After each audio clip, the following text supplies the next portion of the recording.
Maybe I'm crazy, but you cannot run away from a fight that you started. Yeah, that seems like a big bugaboo. Some very unacceptable footage. Yeah. You know, well, they say you always got to put out good tape. This is bad tape.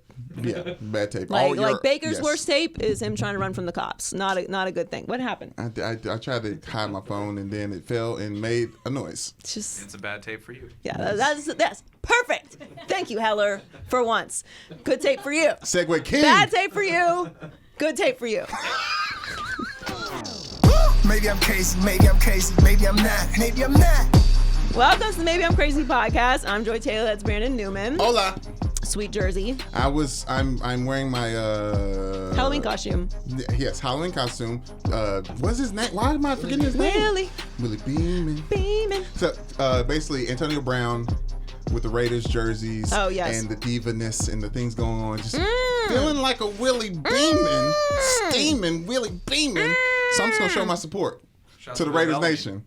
And I like that analogy. That's very good. Now, what about your outfit? Now, I know a lot of people starting school. Do I look like I'm going to school? It looks a little bit like the borders of a I decided to school. wear sweatpants Ooh, okay, because, look, I put on a couple LBs this summer.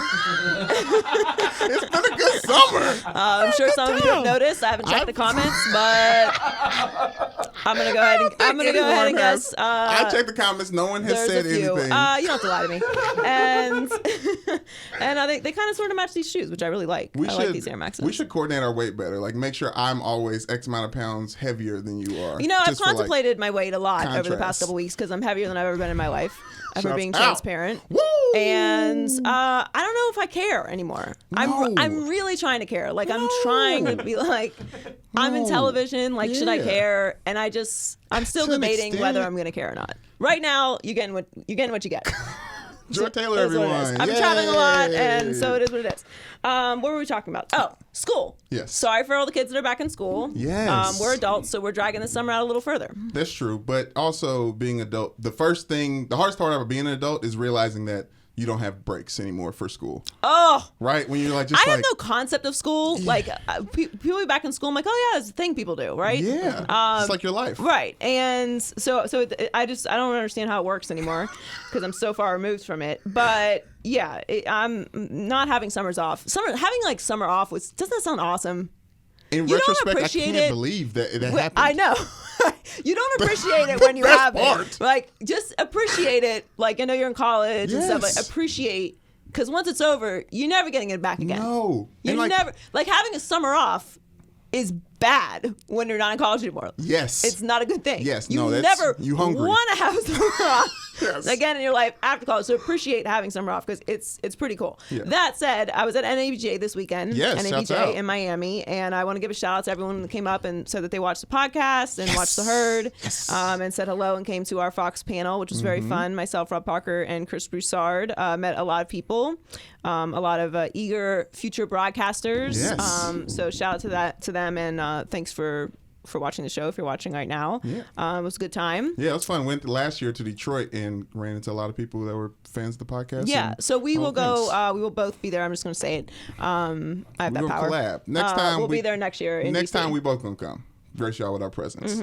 Yeah, get on that, Fox. Another reason we're dragging out summer is because Meg Thee Stallion is not letting go of Hot Girl Summer yet. The track is hot. I mean, it should have been a culture report, Jordan but Woods we involved didn't. in this. We're just going to preemptively start this culture report. Greg Jennings is joining us, by the way, in a few minutes. Yes. So we're going to talk to him all NFL-related stuff. There's a lot of chaos going on NFL preseason right now. But, yeah, just a quick mention of that. What did you feel about the song?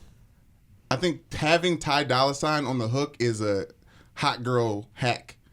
I just came up with that. Yeah, it's a hot girl hack. You can't have Ty Dolla $ign singing on your track that's gonna make some have another hot girl on the track. Can I say this? It felt rushed. Clearly, it was a result of an Instagram live between Nicki Minaj and Meg Thee Stallion. And I appreciate the collab, but how do you not have a hot girl summer jam that you can't twerk to?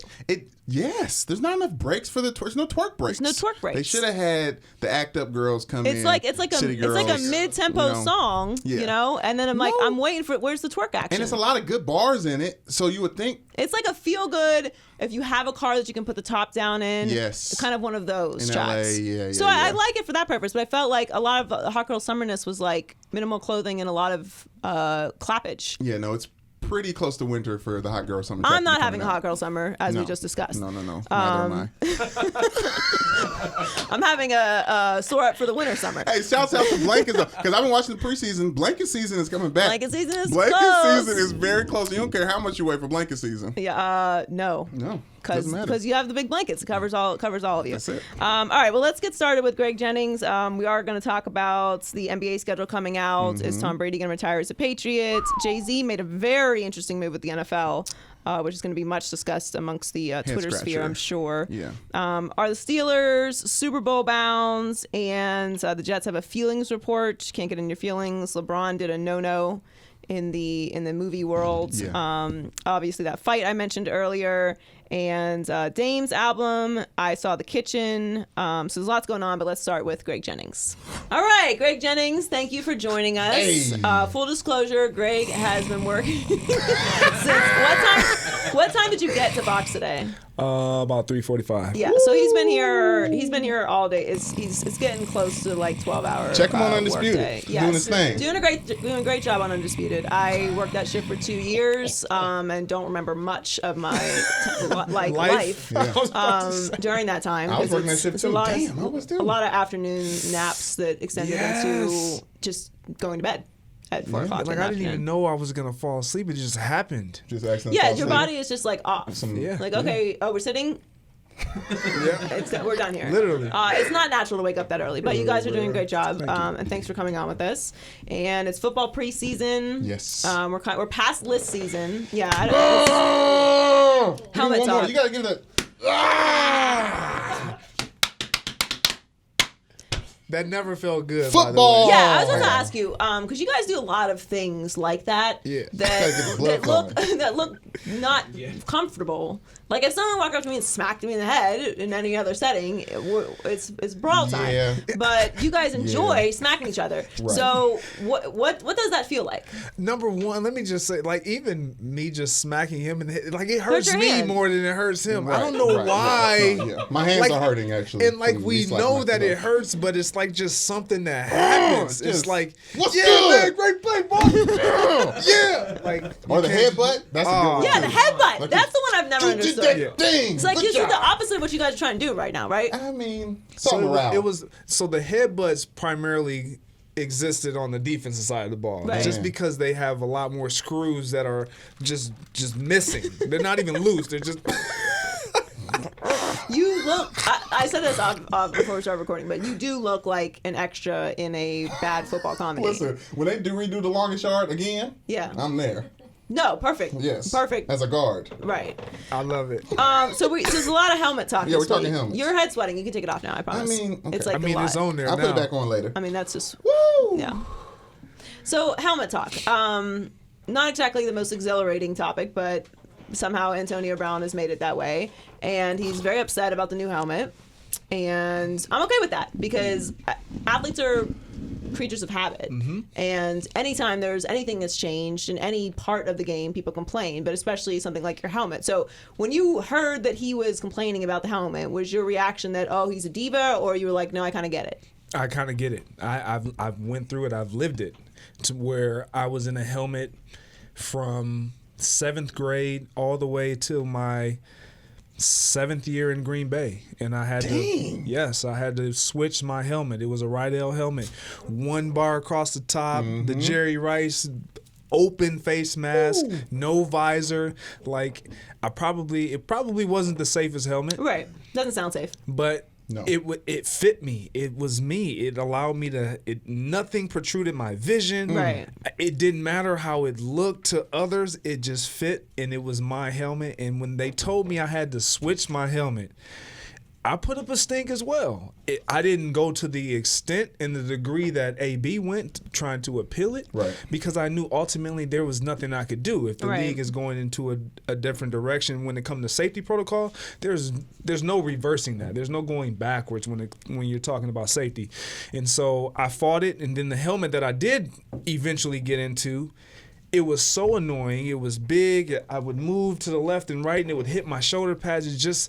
It threw my whole swag off. Like, it Yes. just, you're an athlete. Like, it just, No, I the feel last you. thing you do before you take the court or take the field you look at how you're dressed. Right. Yeah. And it's especially, I think for football, obviously I've never played a sport where you wear a helmet, but I think for football, especially if you're a receiver, like your helmet and your vision is super, not that everyone doesn't need to see, but like it's extra important for you to see. Even 1 millisecond of something off will change the entire play. Yep. So, I mean, Tom Brady talked about the helmet, Rodgers talked about the helmet, but like you said, this is a safety situation. You have to get used to it, but it becomes like a second skin. It does. And so even taking it a step beyond just the vision, like reaching your hands up, like the way the helmet sits on your head and the shoulder pads and everything, it kind of works as one. You still want to be loose and free and have that liberty to just reach and grab. When you change your helmet, a lot of it may be mental, but it's like you reach up and it's like I can't even reach through. You're not even throwing your hands all the way up, but you're like, and then see, I can't even reach. reach. It gets worse. But is that not what training camp is for? Right, working out with that helmet, working out with those new shoulder pads. I'm sure when Michael Bennett decided to go with the kicker shoulder pads, he didn't do that week 1. He started doing it in training camp, getting used to the new ways you move and feel. Because these are things that the NFL is implementing. You can't fight against your own safety. I understand that. It's easier when you're wanting the change and when you're in agreement with change. True. When you're not in agreement with change, you're going to resist it because you want what you're comfortable with. Yeah. You don't want to change at that moment. It doesn't mean you're not, but you're going to fight that change as long as you possibly can. And then we all eventually find out that change wasn't so bad. Right. No. So, do you have a problem with him taking it to the level he did then? I don't because, again, it's to each his own. I would have never taken it to that level. No one has taken it to that level. Right. But we all have experienced and felt what he feels as far as not wanting to part ways with our original helmet. Right. Whatever that was, whatever make or model, no one wanted to part ways with that original helmet. But no one also went to the degree of saying, you know what, I'm going to try to fight it. I'm going to pill it. I think it's good that you said that. And I also like that Brady and Rodgers talked about it too, because it made it less dramatic for me. Like when you first hear the story, you're like, oh my God, Antonio Brown's complaining about his helmet now. Yeah. But like now it makes more sense. Like, okay, yes, maybe he took it to the Antonio Brown level that he takes things, but it's not strange that people were that uncomfortable with the change. Now, the other part of the Antonio Brown current saga is the cryotherapy machine. Now, I've never gotten one of those space modules, but I also hate icing and I don't like cold things. And I'm not a professional athlete who needs to recover either. So I don't care about getting old. So I don't need to get in one of those things. But he's been in them before. We are assuming safely that this is not the first time he's used one. Right. Have you been in one before? I have. So is it not protocol that you have to wear gloves and booties, right? Gloves, booties, they give you everything that you need to put on. Right. So it's not the first time he used it. So I know everyone's kind of trying to defend him in this spot, but to me, this is the dumbest injury of all time. It's again, not being there and knowing what transpired, whether he wore it and he was in too long, whatever the situation is, I don't know the ins and outs of it. Look, I've been in the cryotherapy unit. Like it's bitterly. Yeah, AB, I can't help you on that. That's what I'm saying. Like, it's just a stupid. Look, what are my 3 rules? Don't be weird, don't be rude, don't be dumb. Okay, and like it just seems a machine that you use that often, and you're going down to negative 200 degrees. You probably just want to throw some socks on or whatever they give you. And hop in the machine, hop out. Like you know what happens to you. Like they tell you what happens to you if you don't do that. Why is that something that you would risk? The thing is, you're in there for such a short period of time. It's like you're in and you're out.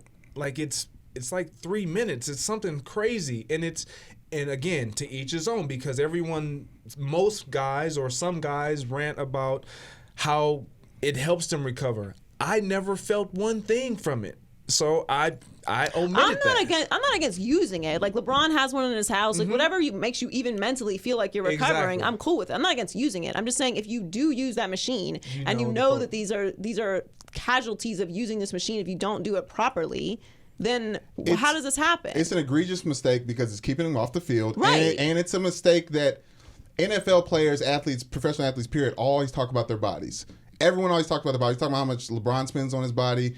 For him to be going into training camp and make a mistake like that, destroying his own body, For however long he was in that thing, that is the type of mistakes that you don't want to give someone that much money for to be the star of your franchise. So I'm why do sorry, we gotta- the we gotta bring the Raiders, money into it? because the Raiders are the ones that got rid of Khalil Mack, and to free up this type of circus and getting these type of people in that aren't taking care of themselves off the field enough to do what they need to do on the field. Okay, so the only issue that I have with it is what you guys are pretty much alluding to. You're going to take care of your body, and you don't take care of your body while going to take care of your body. Right. Like, that's the part that I can't help him out with that. But when it comes to the money part and the aspect of it and him bringing a circle, like, it's not as if he did it intentionally. Like, I'm not going to sit here and make it seem like I don't think he. this Who was wants something to? Who wants to have intentional. frostbitten feet intentionally? But it's. Maybe he's a weird guy. He goes through the links. Stop it. All right, stop. Okay, I'm gonna stop. He doesn't need football anymore. I'll say this: anyone who comes out and says they don't need football anymore, then go into another team. I'm looking at everything you say and all the moves you make, and it's alluding to the fact that you don't think this thing is important anymore, and you have to sell out and think if it's important to produce the way he has up until this point. See, I disagree with that. He definitely knows that football is important. What he's alluding to when it comes to him not needing football anymore is not so much the game. Like, Antonio Brown absolutely loves the game of football. It's everything else.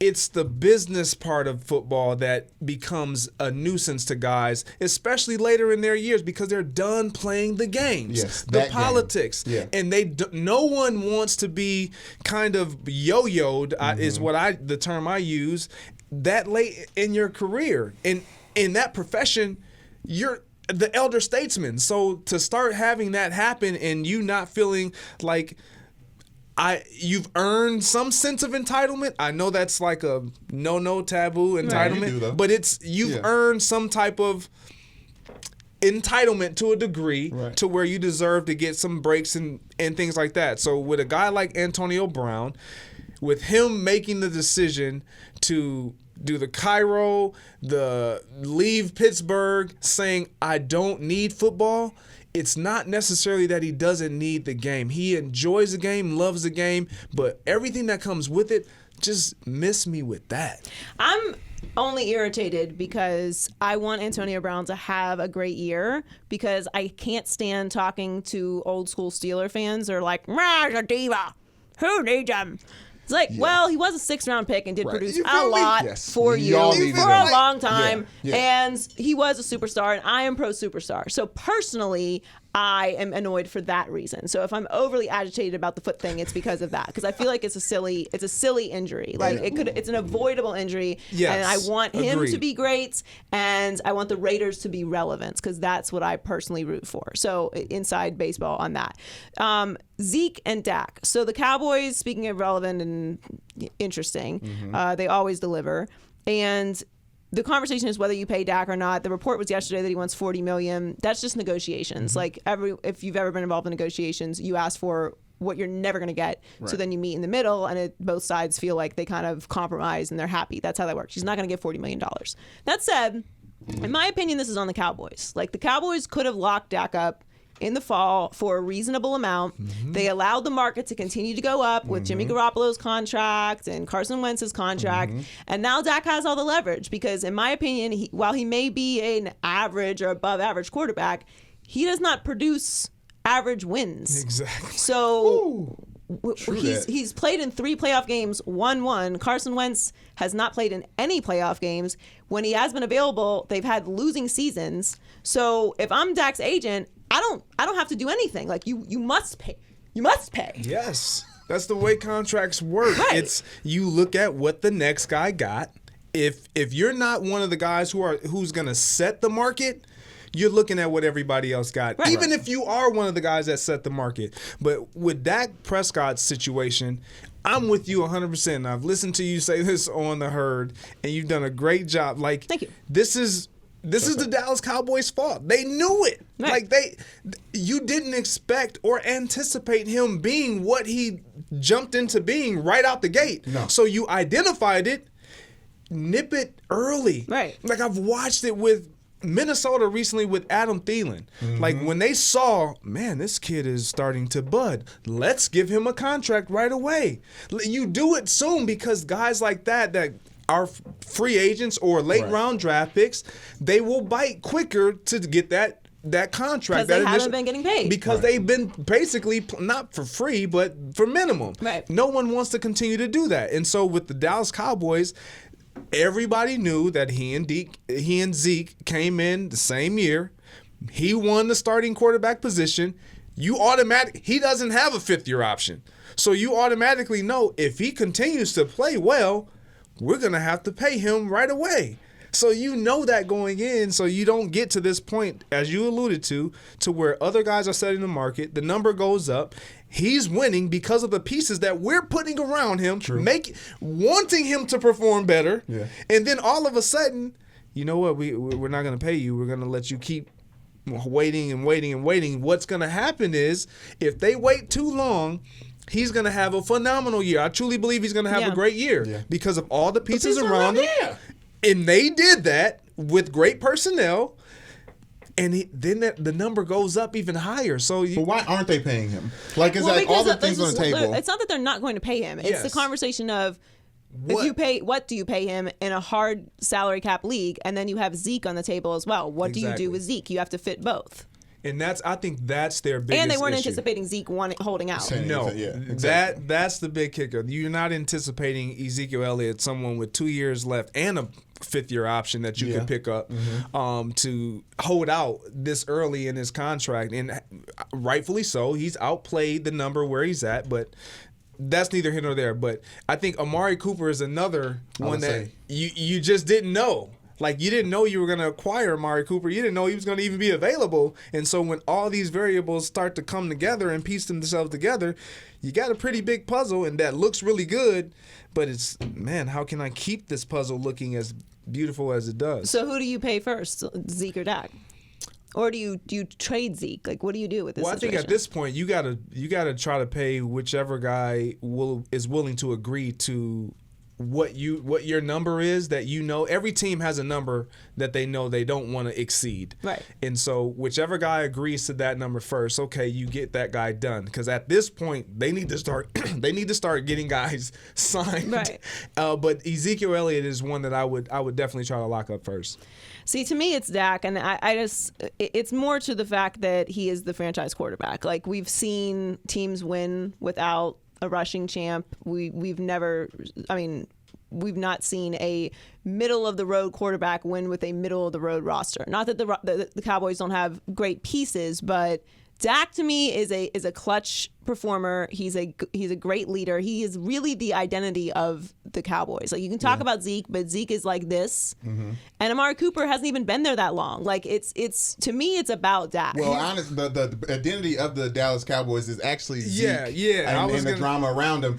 What they should be. That's why they should pay Dak, because that's the attitude and the identity that the Cowboys should have moving forward. I agree with that. I still think you have to pay Ezekiel Elliott, because if you pay, you're gonna pay Dak Prescott whatever he's gonna get. Like, but the running back, Ezekiel Elliott is a special back. So it's not as though his number is going down either. No. So if he produces another year to where and we're talking about, he's arguably the best back in the game. 1, 2, 3, wherever you want to slot him, you can argue.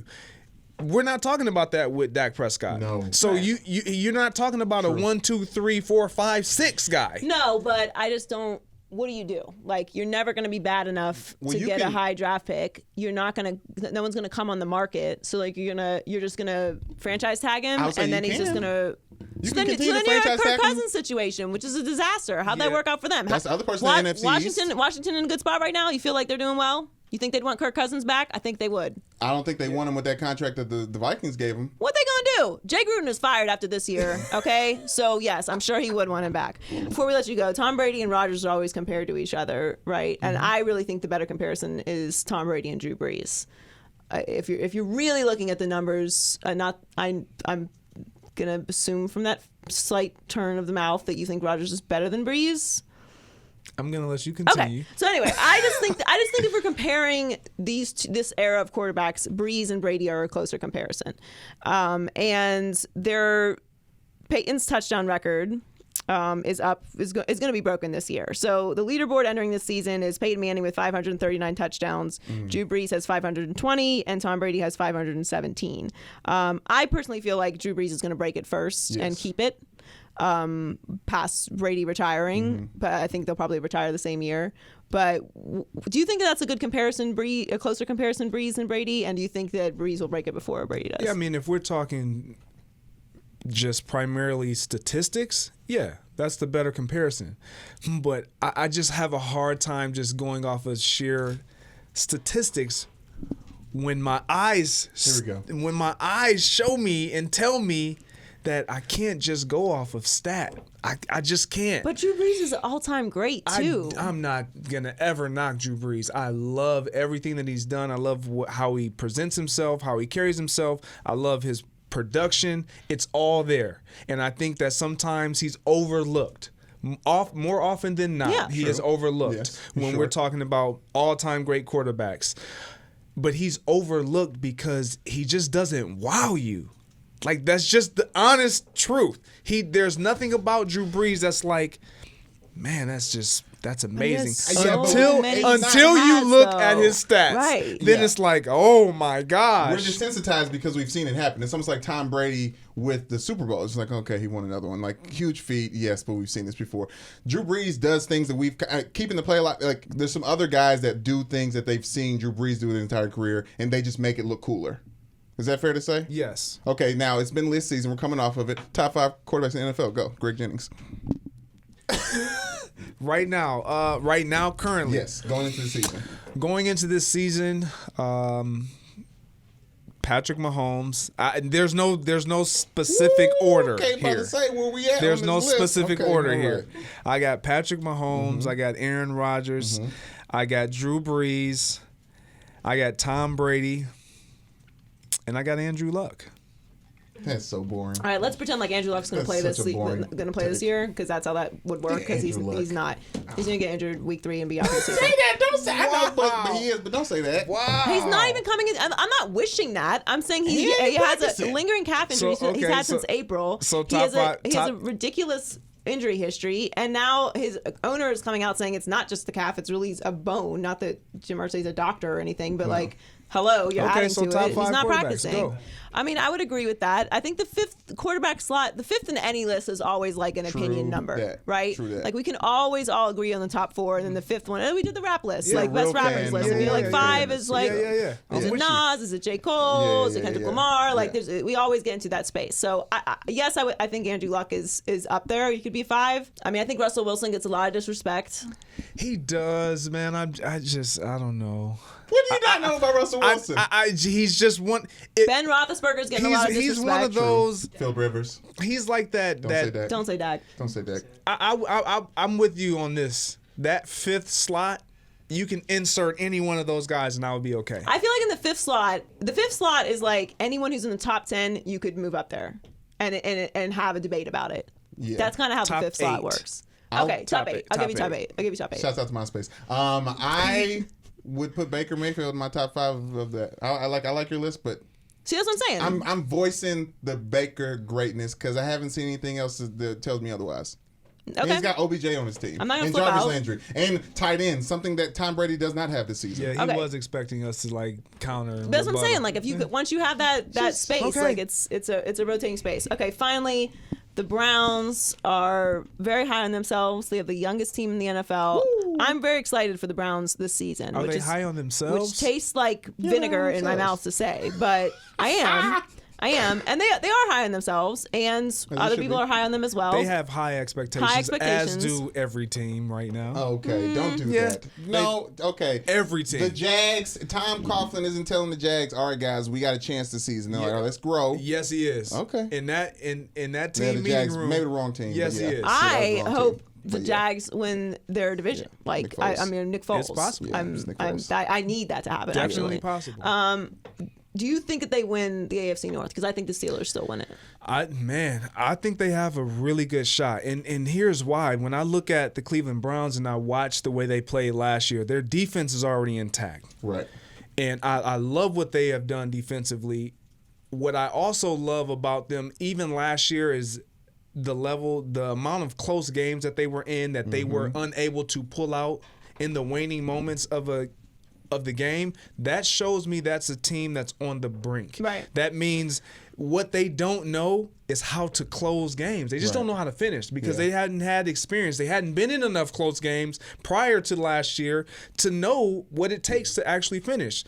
With the Baker Mayfield in year 2, his confidence is already going to be there, and then you give him Odell Beckham Jr. alongside Jarvis Landry and all these weapons.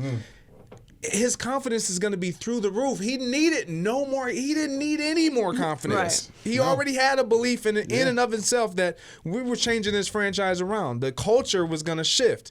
And that's what I think is going to happen this year. They may not win the North, the AFC North, but they're going to be right there. And I think they're going to be a really viable team come the end of the regular season. If they can get in the playoffs, they'll be a scary team to watch. Because out of everybody in the AFC North, I'm a Ravens fan. I really do think Lamar Jackson's going to get in his bag throwing. He's going to make people respect him throwing the ball out of the pocket. I think they're really solidified and just they want to make him a thrower. They want to make him a true quarterback. Even though they literally said they're doing the opposite of that. It's gonna, out of listen, their faces, they Mark made the Ingram, noises that put together those sounds that said they're doing the opposite of that. Let me skip to the Browns take of this thing because I just had to say something about my Ravens. They're the only team in the AFC North that is getting a talent like Kareem Hunt week 10.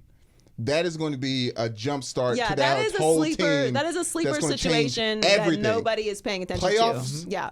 That is. Come on now. That's a sleeper situation because nobody's talking about that because it's kind of out of sight, out of mind. But yeah, that could be. I actually mentioned that earlier today on Undisputed. And the thing that's interesting about Kareem Hunt is he's obviously we all know what transpired, but he has no wear and tear all year. Yeah. As a running back, and then comes in fresh at the end of the season to really kind of build up to the playoffs if they are making a playoff push. Yeah. The only thing that can take him down is Cleveland calories because good Midwestern food. Like Cleveland has up their food game. It's like 5 calories to every 1 calorie in L.A. You know what I mean? It's just heavier. We like the vegan Cleveland. options out here. Heavier. Yeah. Just the Midwest. Shouts out. We need to bring fat back into football. That's what's going to keep people from getting injured. We need more fat. I actually think you're people right. Too lean. I think people you're too right. lean. You need to get chubbier. You have anything to say to that, Greg Jennings? Yeah, I'm not agreeing with the bring the fat back. With it or quit it? With it? Quit it. What? With it. We about to turn up in this bitch. All right, what am I winning or quitting today? The NBA released next season's schedule, sparking the debate of the NBA's best storylines. Opening day will feature Zion and Lonzo playing the Raptors. Then we'll see the Battle of L.A. round 1. Then 2 days later, we'll see 2019's MVP Giannis facing off against the Rockets MVP duo in Houston. Joy, the Battle for L.A. is the NBA's best storyline. With it or quit it? Quit it. What? I actually think the best storyline for the NBA this year is the Rockets. I understand the 2 MVPs, but it's the Lakers and the Clippers. No, I get it. It's LA, it's the Lakers, it's the Clippers. But here's the thing. Here's what we do know.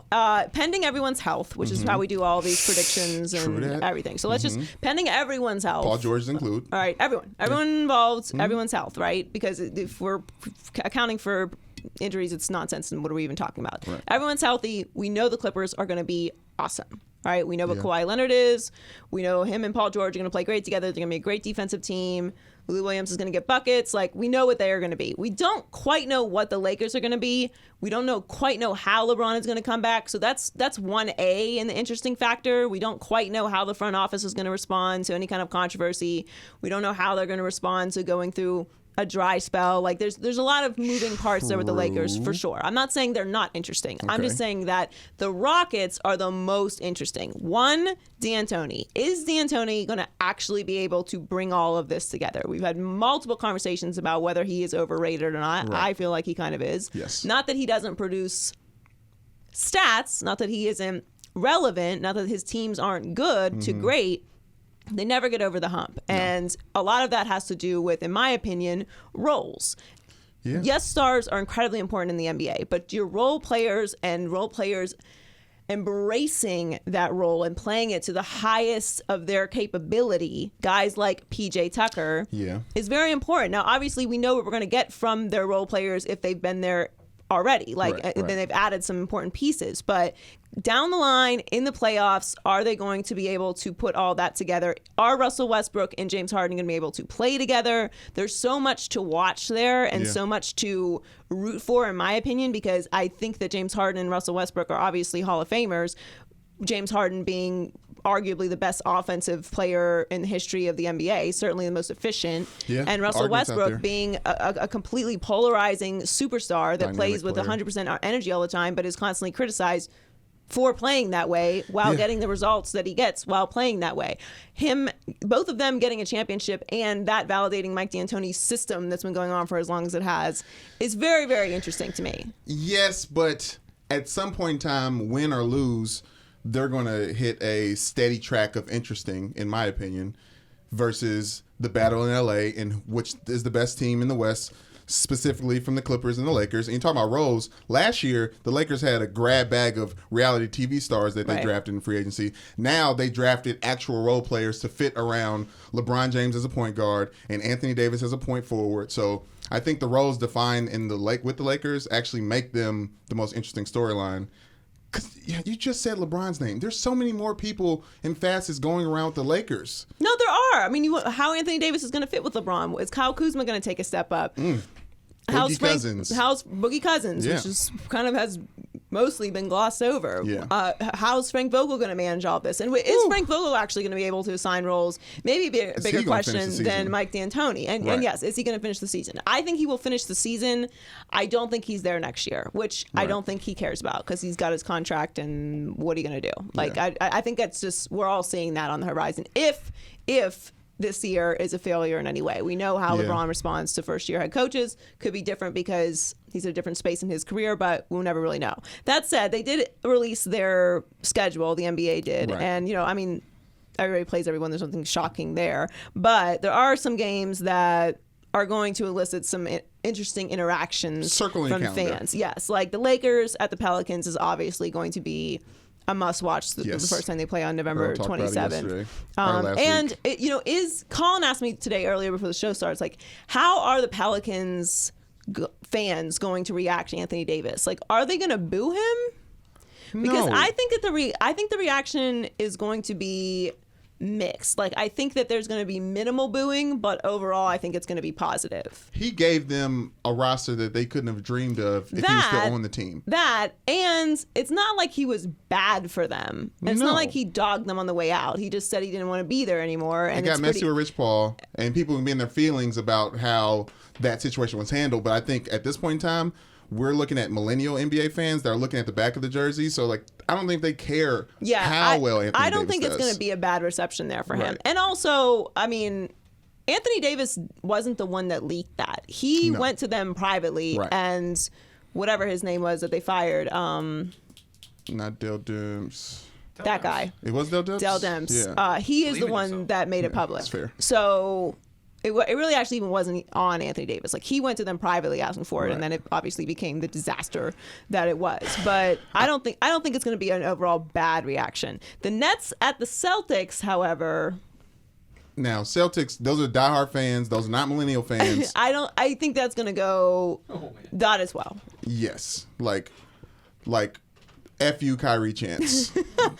Kyrie. Yeah, it's not going to be a nice reception. I don't anticipate them having a highlight reel planned. No, not even a thank you. No, I don't think that's going to go that way. Do you think Kyrie's going to play better or worse because of that? I think Kyrie is going to. I think he's going to play with a rage. Yeah, I think that's what Kyrie's going to do. Is that going to be good for that existing Brooklyn Nets team that already got to a playoff without him? But I don't think that's going to matter in that particular game. I think overall he's better than D'Angelo Russell. Right. So I think that's an upgrade. But I don't think for that game he's going to be paying attention to that. I also think that the Boston Celtics are going to be a lot better than people think. I think they have a good chance of making the Eastern Conference Finals. Whether they're going to win or not, I don't know, but I have to see more from them. But I do think they're going to be really good because Brad Stevens is a system guy, and it seems like he got his system guy. So if he's able to, again, assign the roles and get everybody to buy into what they do best, then that'll be interesting. That I do really want to see is the Thunder and Rockets. Rockets at Thunder. That is the one that I'm most interested in because we kind of know what's going to happen with Kyrie and Boston. Yeah. But how Westbrook is going to be received in because Paul George coming back to Oklahoma City, like they'll probably boo him, but like who cares? Like it's all right, cool. Yeah. But Westbrook coming back to OKC, like if they boo him, they need to take that franchise away. Just there are X amount of strikes until that actually may happen. I don't know if that's going to be one of the little tick I don't marks think I'm being against it. overly dramatic when I say that. Yeah, they had no.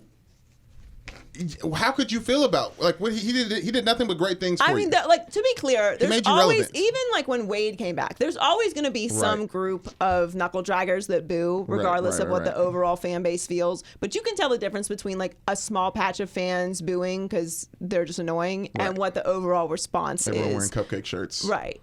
And then the LeBron and the urinal cakes, like yes, or an overall positive response with a few weirdos. Like I hope that OKC fans are receptive to Westbrook coming back. Right.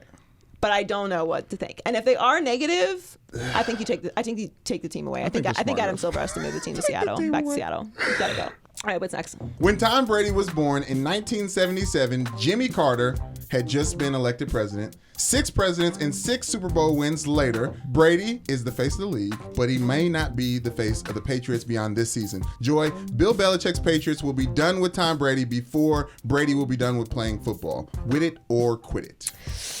I've thought about this a lot, and I think... Tell the people. I think I got to quit it. I think he finishes his career in New England. There's no way, Joy. Here's why. There's no way. Here's why. And I wasn't sure about it, but Colin and I did a little run through of what Tom Brady's skin looks like in other jerseys. It's not great. There's a lot of colors that are not his skin tone. Valid test to have. So, Navy blue and white does seem like it's his lane. Right? Now that I think about it. He's actually made his skin more saturated. There's a more redness it's like, have you to ever match the seen jersey. someone who's wearing yellow gold and you're like, oh no. Not for you. Not for you at all. Okay.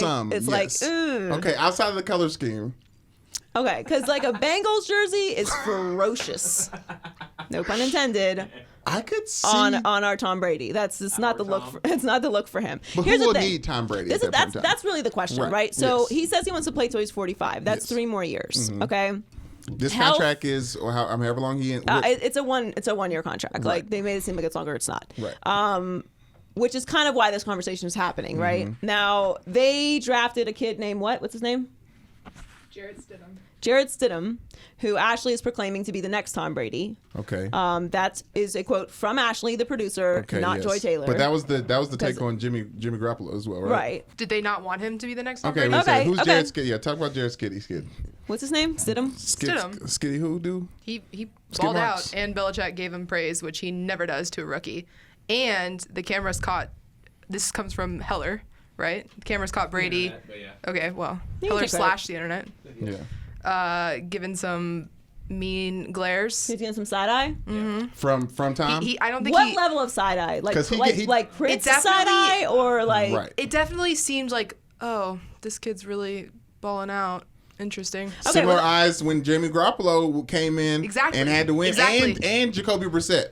But it was enough that he felt the need to talk about it on his radio show to squash and say like, I wasn't glaring, it wasn't a big very deal. Good then. Yeah, okay. So regardless, here's the thing. Yeah. One, we all know what his relationship is with Bob Kraft, all right? Right. And that even though it's like the Holy Trinity, yes, that one supersedes whenever he needs to Bill Belichick. Like, because we already seen it with Jimmy Garoppolo. And to Brady's credit, he was right. He wasn't done yet. And Jimmy Garoppolo was not ready yet. Because Garoppolo's played, 10 games? Okay, he got injured on a dumb play on his, admittedly a bad play by him. But he's 42 now, Joy. This is different. And if we're always talking about, Colin likes to talk about the last 4 games of a quarterback's career, the last 4 games from Tom Brady weren't great. They were a lot worse than any other games that he played all season long. One of those last 4 games he won a Super Bowl in. So that sounds fun, but the Rams are not by scoring a lot of points. So what? They won. Okay, There's okay. win or lose. All right. Did you win the game? Did you lose the game? He won it. All right, the Rams are a very good team last year. They're in the Super Bowl. All right, pretty good. You had to beat a lot of teams to get there. So it's not like you won a Super Bowl. It is what it is. It's very hard to do. 6 of them, in fact. So look, it's all going to come down to his health. Everything, all these other conversations about whether he wants to be there or the Patriots want him there. We don't want to see Brady in another jersey unless it's a Dolphins jersey. And I float this for many reasons. Okay, first of all, Miami, we are known for snatching your star. Okay. Yes. And making you watch. We're gonna make you watch while we do it. Okay, you're gonna sit there, you're gonna watch it. You're not gonna turn away. I'm talking about all you Patriots fans. You're just gonna have to watch Tom Brady in one of these. Okay, where is it? Where's my jersey? Joy's jersey is in the locker at the beginning of the episode for the first time in 100 episodes. Literally, Episode 101. There's supposed to be a Dolphins jersey behind me. I didn't even plan Go that. in there and get it. What is this nonsense? Anyway, you have to watch in those colors, which are great on any skin tone, by the way. And he's gonna have a little tan from being down in that Florida sun. No one needs Tom Brady. That's kind of the issue. Like, what are the teams that actually need a quarterback, right? So I think the Buccaneers are going to need a quarterback because I don't believe in this Jameis Winston situation. Okay, so is he going to play for the Bucs? Absolutely not. He would rather retire. I could see him in not this year, obviously, not next year, but in his 45th year. Okay, year 45 of the year Tom Brady. Okay, if the Patriots are like, and Bill Belichick is like, look, like I'm with Kraft, like we're done here. You're a little banged up. We got to move on to the Stidham guy, or what's his name? Stidham. I ended up looking up somebody named Jared Skids. Okay, we got to move on to this kid. Right. Like we would just like for you to gracefully retire. And he's like, nah, man, I want to play in my 45th year. I should be starting. I could see the Dolphins doing that.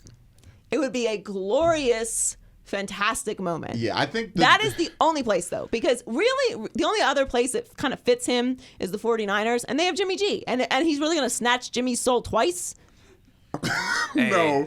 If Jimmy leaves another knee on the field. Well, and he's from there. Listen. Tom Brady is going to go out like that's why it fits. No, Tom Brady's going to go out like all the great quarterbacks on another team, doing well, and be like, oh, he still had like. Remember when Brett Favre? We were watching him. Was like he could fall apart at any point in time, and he had a great season with the Vikings.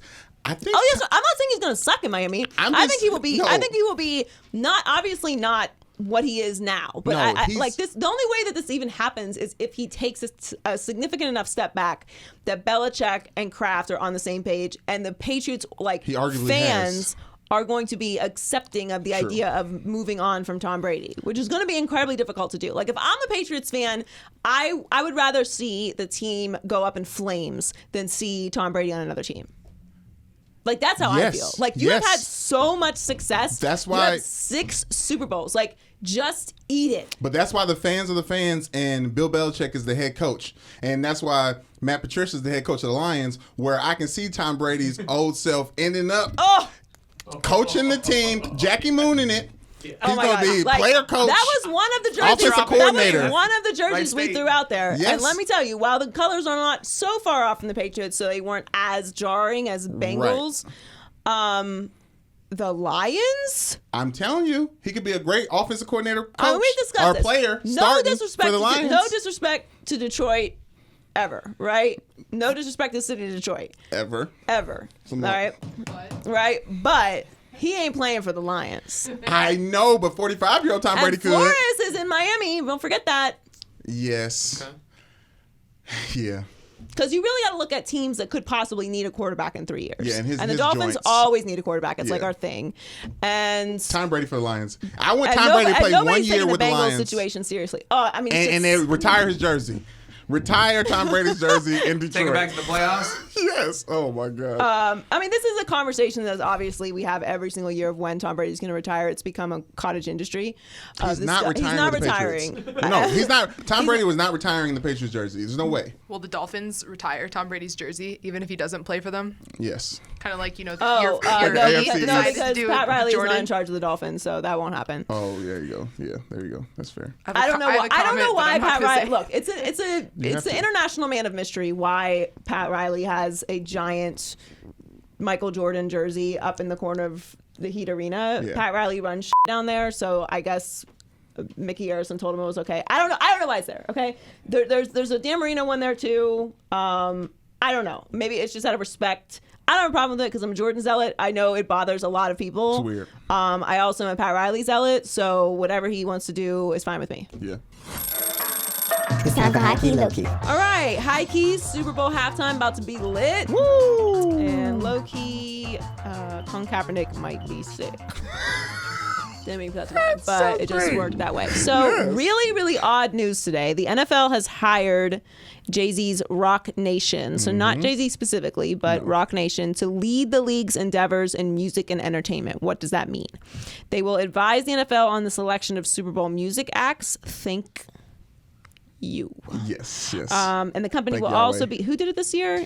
Maroon 5. Maroon 5. And somebody else. Who came up with Maroon 5? Who came on with Maroon Big 5? Outcasts, but we didn't get what we wanted. Oh, yeah. And, that was, and it Travis was Scott. Big Boy, yeah. We didn't get what we wanted this year or last year. And They played the radio hit of the, Lady Gaga Sicko was the Mode. last good Super Bowl halftime show.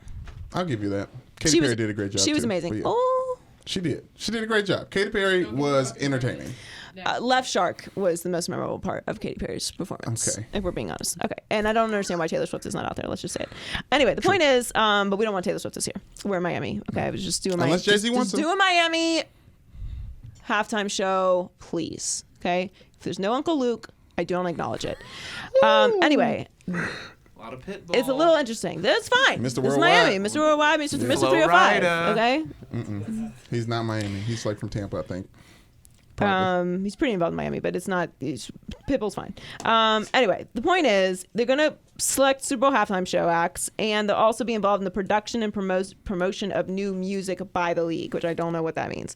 But it does get interesting from a business standpoint because they're essentially partnering with Jay-Z to produce music and expands the league into the culture, which... Joy.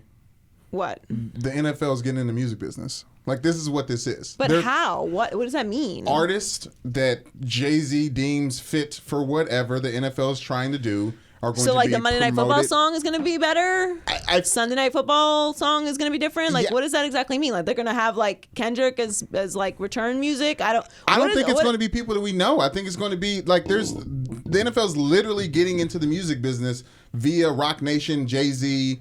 They're getting a piece of the pie, of the whole pie. Like, Roger Goodell saying, like, it's just weird. It's weird, and it's very confusing because I don't know what you're talking about. But that's what they're talking about. The company will be involved in the production and promotion of new music so basically they're trying to culture up the league's brands, right? Yes. So they're trying to insert some culture in the brands, but which I respect. Okay, but that doesn't mean that Roc Nation's not going to work with other artists that aren't in Roc Nation. Like, we don't know what this means for the Super Bowl, for anything. Like, we don't know what this means, but what it does mean is there's major questions as to how does this relate to Kaepernick, because we know that Jay-Z has supported Kaepernick very prominently, and it kind of feels like, well, where did that? How does this tie together? Because that's just that was my immediate first thought. Was like, oh, well, how is Kaepernick involved in this? Jay-Z's been vocal about boycotting the NFL. A lot of the people who have boycotted the NFL last season were beating the drum with the hip hop stars like Jay-Z. Right. It's very, very odd. Like that part of it is odd, and I don't know what that means. And obviously, this just happened today, so I'm sure we'll get some more information about it. But that's the biggest question that everyone's putting out there. Like, so what does that mean in regards to Kaepernick? The official statement from Roger Goodell was, Roc Nation is one of the most globally influential and impact organizations in entertainment. The NFL and Roc Nation share a vision of inspiring meaningful social change across our country. We are thrilled to partner with Roc Nation and look forward to making a difference in our communities together. What? Huh? Word soup. It's like, when? What are y'all doing? What y'all doing? I really don't understand it. It's interesting, but I think we'll probably get a response from Kaepernick today or tomorrow, like very soon. We know he wants to play, but I'm saying in regards to this news, like what does this actually mean? So high key, the Steelers are still good. And low key, everyone on Twitter, leave me alone. I'm annoyed. I'm just annoyed. Okay, you can't say anything bad about Ben Roethlisberger. Everyone gets in their feelings in Pittsburgh. True. Like I say, he's not really good at escaping the pocket. He gets sacked a lot. You're like, oh, it's the dumbest thing I've ever heard in my life. This is why I don't read comments. Every single time someone finds a way to trigger me, right, yeah, and then I gotta roast them, and they're like, here's this, montage of Big Ben breaking sacks, and it's like, yeah, okay, but he's the third most sack of all time, so which one are we gonna go with? I think I'm gonna go with the stats. Cute YouTube video. Anyway, the point is, he's big tree fall hard, so just miss me with that one. The patience is running low in Pittsburgh, and I understand that. Like, Mike Tomlin is kind of confused about whether he's going to be there next year or not. Fans only, because I don't think that the franchise is thinking that at all. No. I mean, he's 125, 66-1, 6 AFC North division titles, 8 playoff appearances, and a Super Bowl. What would you like? Who would you like to be in that position? Mike Tomlin will get hired immediately. Yeah, that tie was with the Browns, though. Just want to. Immediately. True. Yeah. So good football coach. Yeah, I mean, great Super Bowl football coach. He's gonna get hired, and he doesn't have a bad reputation. He's great with the media. It's this silliness. Like he's gonna be there next year. The Steelers are gonna win the AFC North. Everyone just calm down. I'm not discrediting the Browns. I think they're gonna be great. I think the Kareem Hunt thing is very important. But the Steelers are gonna make the playoffs this year. Even if they don't win the AFC North, which I predict that they will be in the playoffs this year. Okay. And if they match up with the Browns, they're going to beat the Browns. That's not going to happen. Everyone just calm down for a second. But the point is there's this feeling like it's the end. And I don't necessarily think that they're going to win another Super Bowl with Ben Roethlisberger, because if you didn't make it happen with Le'Veon Bell and Antonio Brown, that's a lot of talent to lose and then still be a championship contender. But the AFC is kind of interesting. I'm not entirely sure, other than good, what the Patriots are going to be this year. Right. Obviously, the Chiefs are going to be great. But are they going to be able to make it happen in the big clutch moment if they're up against a team like the Steelers? A lot of questions there in the AFC. But Mike Tomlin's going to be there next year, so everyone just calm down. Loser power rankings. Loser power rankings. These are the losers of the week. You got me. All right. First on the loser power rankings, let's start with the Jets. J.E. Jets. J.E. Jets. J.E. Jets. I haven't done that one in a while. I'm about to say, you were a Jets I know. fan. Obviously, that's the chant. It's Jets. Jets, Jets. Yes. And then in Miami, we go Jets, suck. I mean, that's true, which is more accurate. The Jets don't suck this year. It's just fun to say. But they do have a feelings report. So what is that? What's a feelings report, Joy? I'm going to tell you. Greg Williams. Okay, is involved. Yeah. So basically, it's for their defense, and they have a feelings report. So when you get criticized, if you get in your feelings, you have to do push-ups, which is the most bro thing I've ever heard. The only thing more bro would be you have to like chug beers or something. Yes. Or bounties. Yeah. Or like icing. The only thing more bro-y than push-ups is icing. Remember when icing was going around? When you would present someone with a spoon off ice and they had to chug it. You don't remember that? I chose to forget that. Yeah, I was like, you can't remember icing or remember planking and forget icing. Do you remember Zima's? I mean, yes. Mad TV made fun of those a lot. So anyway, they have a feelings report, and Greg Williams being a part of it is basically like an SNL skit. Yes, true. Here's my thing with it. I'm not gonna get all PC and you should be allowed to have feelings, because I don't care about your feelings. But I do think this is not the best approach to leadership. I will say that. If I'm going to be an old fuddy-dud, everyone doesn't respond the same way to criticism. So I don't necessarily know how. I would like to see how the Jets defense is at the end of the year, if this is an effective tool. How is it graded? Like talking, like saying you disagree with if you disagree, are you in your feelings? If you cry. It just feels very... Like if you give an excuse to why you didn't make your assignment. It feels very 2007. Yeah. True that. It feels very incognito Dolphins. Not to take it to that level, but I don't think it's that level. Or don't quote me on that level. Right. I'm just saying it just smells like a little bit of an exaggeration on what, people respond differently, Anyway, LeBron. Woo! Okay, so I'm off Space Jam 2. It's official. It's been going on for too long. There's too much noise around the. Yeah, it's been going on for too long. Production. It's going on for too long. There's too much noise out of production. That is true. That is true. The film should have been shot and then we're done with it. Like, we Right. don't know who's in it. Yeah. Dwayne Wade's not in it. Why would Dwayne Wade not be in it? We don't know who the stars are. What's the storyline? We know nothing. Show us something. We've talked about it so much, We've but talked about there's it there's like a so- picture of LeBron dribbling on a basketball court that doesn't show anything. I Like, feel like I haven't seen Much. anything. they jumped the gun. Here's the problem. Sheldon Bailey is LeBron's body double for the basketball scenes in Who now? Space Jam 2. So he has a body double for basketball scenes. Lakers fans should be excited to hear that. Now look, that's fair, but this is why I said he should have shot this after he retired. Oh. Did Michael have a body double? No, he His did arm not. stretched all the way to the basket. Okay, no no, CGI. That's why he's he the risked GOAT. it all. That's why he's the GOAT. We're not Okay, talking about yes. CGI. How are you going to have a body double for LeBron for your basketball scenes?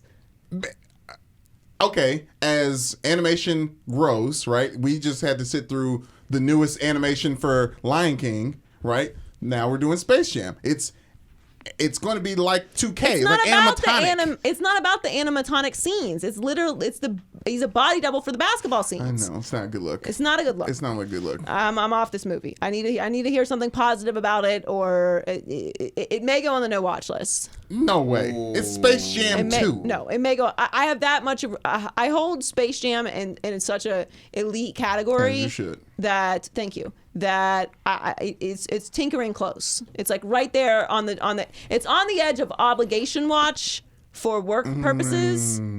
Okay, and Yes. desired watch. Right. All right, and I go to the movies a lot. All right, finally, all right, we got to talk about this. This is serious stuff. Let's get serious for a second. So there's a big fight in WNBA this week. All right, I don't have a problem with any basketball fight. No. It's just these things happen. I don't have a Right. problem with NBA fights, WNBA fights, or baseball fights. It doesn't hockey. It doesn't matter. All right, this happens.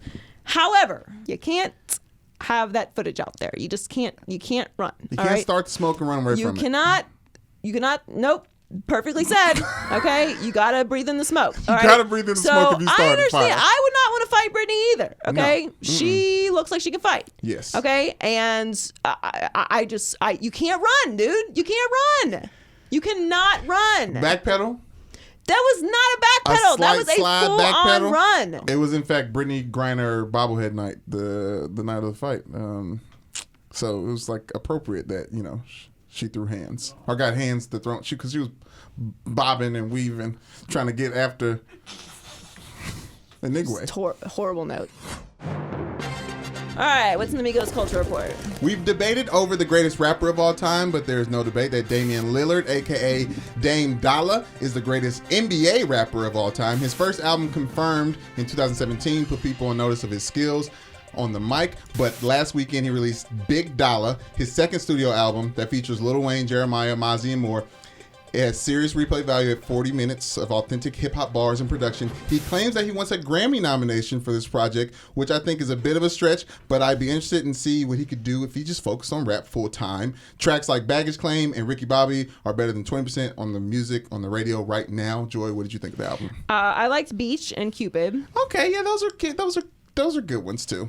Were you about to say the girl songs? No, I was gonna say those are like the good like Drake in the middle of the album tracks. Well, like, I thought the album was good. Yeah, it was and- better than Chance the Rapper's album. It was low-key better than Rick Ross's album that he put out the same day, which is a lot saying something. And but it was good. better than a album of already released Drake songs that have been refurbished. Okay, that's you're going too far now, but I hear you. No, all the I songs hear- on Great point. on the Drake album were good Okay. when I heard them the first time. Okay. I said now stream Dame Dollar's album because it's independently owned, his little rap Yes. music label. Not say little, but his rap label. Yes. Yes, His yeah. independently owned rap label. Yes. I saw The Kitchen this weekend. You did. We went and saw it, and That's starring the lady from The Handmaid's Tale, Tiffany Yes. Haddish, and Melissa McCarthy. Elizabeth Moss, Okay. Melissa McCarthy, and Tiffany Haddish. Yep. We went and saw it, and I thought Tiffany did a really good job. Because this is her first step, really, if I'm correct, into like the serious role. Yeah, she role hasn't done anything in the outside of comedy. silver. I thought she was great. They all actually gave great performances. Is it I something? thought it was. I wanted it to have more. I wanted it to give me more anxiety, if that makes sense. Okay, so what's it about? So it's about the three of them are married or with they're all married to mobsters or gangsters. Okay. And their three husbands go away to jail. And they have to support themselves. The mob is still paying them because their husbands are in jail and didn't snitch, but they're not getting enough to support their families. So they end up taking over kind of their husband's work, but then eventually take over work from other mobsters in Hell's Kitchen. Yeah. And it's set in the 70s, so it's New like York a period 70s scene, piece. yeah. But I liked it though. I thought it was good. Tiffany was serious? Tiffany did a really good job. Okay. I think she did a good job. I'll check it out. It was a good watch. Okay. It's not going to compel you the way that like We talk about Widows. It's similar. Yeah, Widows. See, there's parts in Widow where you like the characters get really deep. Yeah. I feel like the only deepness in the characters are them. The other characters never really go that deep. That's twists? what I would want. That's what it needed. It needed a twist. No twist. No twist. Okay. Because Widow's twist is. I did. Although we wanna can't look watch up. Widows anymore. Oh yeah, shots R.I.P. Liam Neeson. Yeah. And his opinion of black people. All right. Thanks for joining us this week. Thank you to Greg Jennings for stopping by. Yes. Make sure that you subscribe on YouTube at Maybe I'm Crazy Podcast and follow us on social media at Maybe I'm Crazy Pod. Do it. Brandon, Newman Show 99, myself, Joy Taylor Talks. Although don't tweet me about Ben Roethlisberger. I'm uninterested. The moment has passed. Anything they can tweet you about this weekend though? I don't know. We'll see. I'm going to be paying attention to this Roc Nation thing because I find it very interesting. Yeah. Make sure you check out Brandon Newsman's update on Friday. If you subscribe, obviously you'll get it automatically. Yeah. And we will catch you next week. Bye. Maybe I'm crazy, maybe I'm crazy, maybe I'm not.